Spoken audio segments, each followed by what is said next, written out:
இன்றைக்கி நான் பூந்தி செய்யலான்னு இருக்கிறேன். 1 கப்பு கடல மாவு எடுத்துக்கிறேன். நந்தி கடல மாவு. பாத்திரத்தில் அழுத்தி எடுக்காதீங்க. மாவு அழுத்தி எடுத்தால் திருப்பி மறுபடியும் சர்க்கரை பாவு பத்தாமல் போய். இதுக்கு தேவையான அளவு தண்ணி ஊற்றி கலந்துக்கலாம். தண்ணி கொஞ்சம் கொஞ்சமாக விட்டு மாவை கலந்துக்கலாம். அதிகமாக எடுத்த உடனே ஊற்றிவிட்டா மாவெல்லாம் கட்டி கட்டியாகி போயிடும்.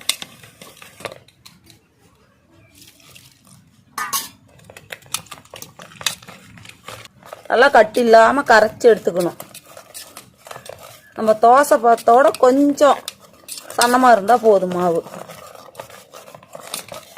ரொம்ப கெட்டியாக இருந்தாலும் பூந்தி நல்லா இருக்காது. கொஞ்சமாக சமையல் சோடா போட்டுக்கலாம்.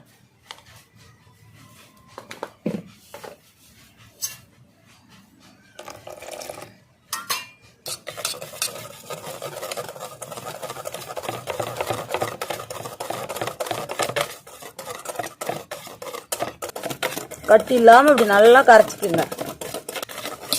இந்த பதம் வந்தால் போதும். பாருங்கதா, நான் இந்த கப்பில் தான் மாவு எடுத்துருக்கிறேன். பாரு, இந்த கப்புலேயே 1/4 கப்பு சர்க்கரை கொட்டிக்கலாம். 1/4 கப்பு கொட்டிக்கலாம். 3/4 கப்பு தண்ணி வச்சுக்கலாம். சர்க்கரை நல்லா கரைஞ்சி வரட்டும்.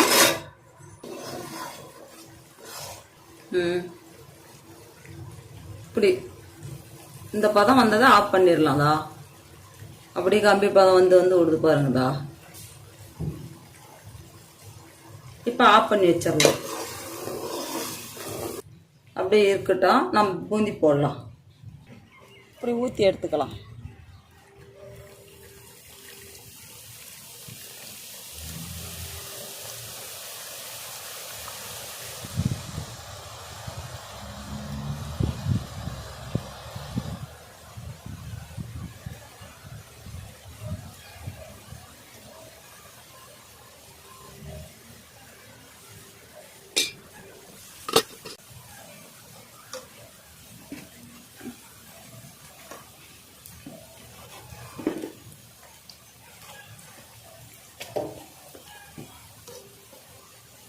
பாருங்க, நல்லா எண்ணெய் காஞ்சி வேட்டி இப்படி போடணும்.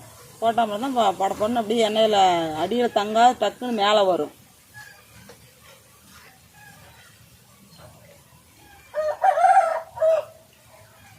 இப்படி வந்தோடனே எடுத்து விடுங்க. சரியா போச்சு, எடுத்து விடலாம்.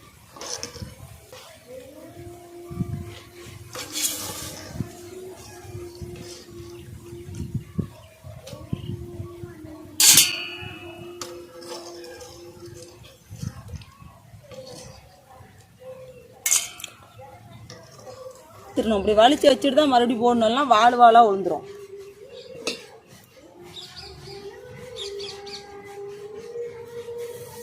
பாருங்க, இந்த அளவுக்கு கரைச்சா போதும். மாவு நான் தான் சொல்லியிருக்கேன். தோசை பாத்தை விட கொஞ்சம் இலவன மாதிரி வந்தால் போதும்.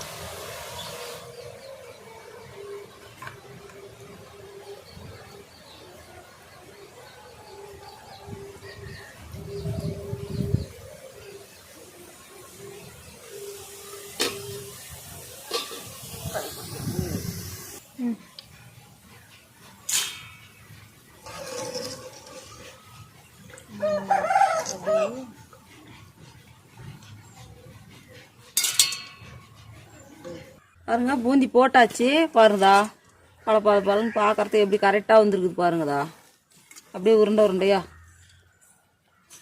நான் சொன்ன மாதிரியே செஞ்சு போடுங்க பாரு. சரி, மாவு கரைச்சி போடுங்க பாரு. சூப்பராக அப்படியே வந்துடும். சேர்த்துடலாம் அதை.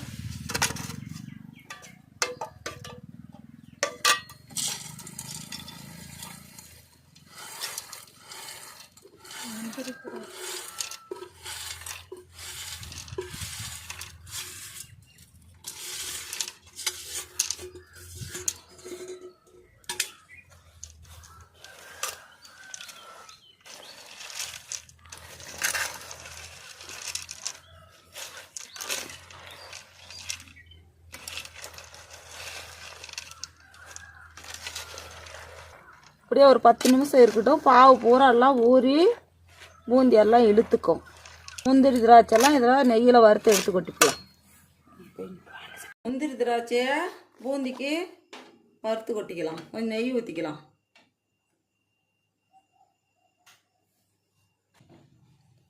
முந்திரி போட்டாச்சு.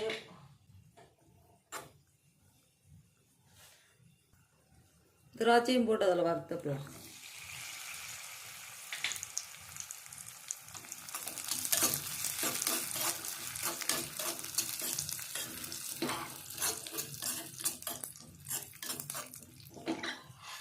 வறுத்தாச்சு. பூந்தியில் போட்டு கலந்து எடுத்துக்கலாம்.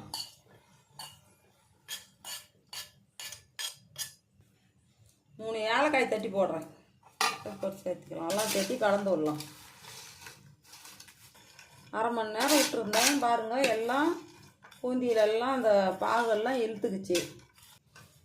பூந்தி ரெடி ஆயிடுச்சு. பேக்கரியில் செஞ்ச டேஸ்ட் அப்படியே வரும். நான் செஞ்ச மாதிரியே செஞ்சு பாருங்கள். கடையெல்லாம் காசு கொடுத்து வாங்க தேவையில்லை. இதே செஞ்சு வச்சுக்கிட்டா நம்ம 10 நாள் கூட வச்சுக்கலாம். நல்லாயிருக்கும்.